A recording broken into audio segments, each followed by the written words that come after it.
এবার তৃণমূলের পথে শঙ্কর মালাকার কংগ্রেস ছাড়তে চলেছেন শিলিগুড়ির প্রবীণ নেতা। সূত্রের খবর, আজ তৃণমূলে যোগ দেবেন শঙ্কর। কলকাতায় তৃণমূল কার্যালয়ে যোগদান করবেন শঙ্কর, এমনটাই খবর সূত্রের। শঙ্কর মালাকার তৃণমূলের পথে, এবার শঙ্কর মালাকার কংগ্রেস ছেড়ে তৃণমূলে যোগদান করতে চলেছেন শঙ্কর মালাকার, এমনটাই খবর সূত্রের। শিলিগুড়ির প্রবীণ নেতা তিনি কি তাহলে কংগ্রেস ছেড়ে তৃণমূলে যোগদান করতে চলেছেন? এই মুহূর্তে এই খবরই ঘোরপাক খাচ্ছে রাজনৈতিক মহলে। সূত্রের খবর, আজ তৃণমূলে যোগদান করার কথা রয়েছে শঙ্কর মালাকারের। শিলিগুড়ির প্রবীণ নেতা শঙ্কর মালাকার, তিনি কংগ্রেস নেতা ছিলেন এবং আজ তিনি তৃণমূলে যোগদান করবেন, এমনটাই খবর সূত্রের।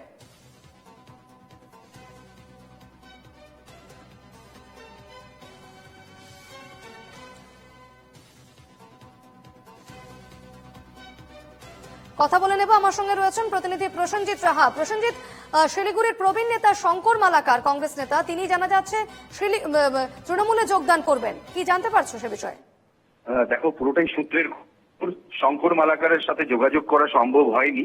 শিলিগুড়ি শহরে তৃণমূল কংগ্রেসের নেতা নেত্রীদের মধ্যে এবং কংগ্রেসের কর্মীদের মধ্যে আজ সকাল থেকে 10টা থেকেই এই গুঞ্জন ছড়িয়ে পড়ে যে শঙ্কর মালাকার কংগ্রেসের দার্জিলিং জেলা সভাপতি, এআইসিসি সদস্য, মাটিগাড়া নকশালবাড়ির প্রাক্তন কংগ্রেস বিধায়ক, তিনি কলকাতায় গেছেন এবং আজ 3টে নাগাদ তৃণমূল ভবনে তিনি তৃণমূল কংগ্রেসে যোগদান করবেন। এই খবর শিলিগুড়ি শহরে চাউর হয়েছে, গুঞ্জন।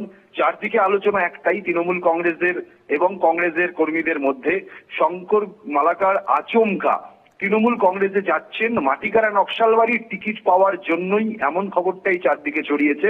তবে শঙ্কর মালাকারের সাথে যোগাযোগ করা সম্ভব হচ্ছে না, বারবার চেষ্টা করা হয়েছিল তার প্রতিক্রিয়া জানার জন্য। এখন সময়ের অপেক্ষা, এই গুঞ্জন সত্যি কিনা তা বোঝা যাবে ঠিক দুপুর 3টে নাগাদ।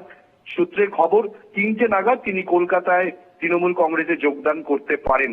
এটা কিন্তু তৃণমূল কংগ্রেসের নিচুতলার কর্মী এবং কংগ্রেসের কর্মীদের মধ্যে ঠিক সকাল 10টা থেকে এই খবর ছড়িয়ে পড়েছে। বেশ, ধন্যবাদ প্রসেনজিৎ, এই খবরে অবশ্যই নজর রাখুন।